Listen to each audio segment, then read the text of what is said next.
Hi friends, இன்றைக்கி நம்ம சாத்துக்குடி ஜூஸ் தான் பார்க்க போகிறோம். அதுக்கு நான் வந்து 2 சாத்துக்குடி எடுத்திருக்கேங்க, 1/2 கப் சுகர் எடுத்திருக்கேன். இதை நம்ம வந்து லெமன் மாதிரியே வந்து நம்ம 2ஆக கட் பண்ணி அதோட விதையெல்லாம் ரிமூவ் பண்ணிவிட்டு தோலையும் ரிமூவ் பண்ணிக்கலாங்க. ரிமூவ் பண்ணிவிட்டு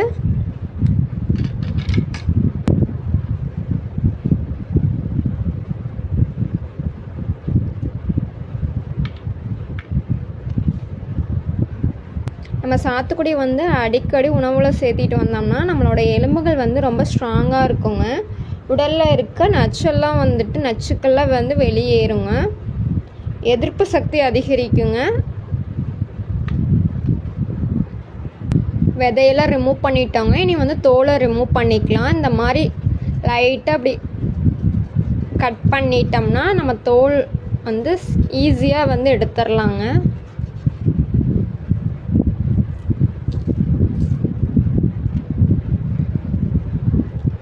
தோல் ரிமூவ் பண்ணிவிட்டு நம்ம வந்து கட் பண்ணிட்டோங்க. இனி வந்து இதை வந்து ஒரு மிக்ஸி ஜாரில் மாற்றிக்கலாம்.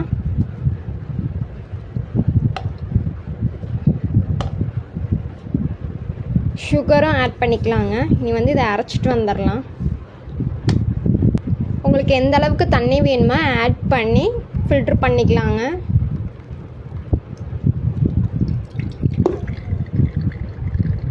அவ்வளோதாங்க, நம்ம சாத்துக்குடி ஜூஸ் ரெடி ஆயிடுச்சு. இந்த மாதிரி நீங்களும் வீட்டில் போட்டு குடிச்சு பாருங்க.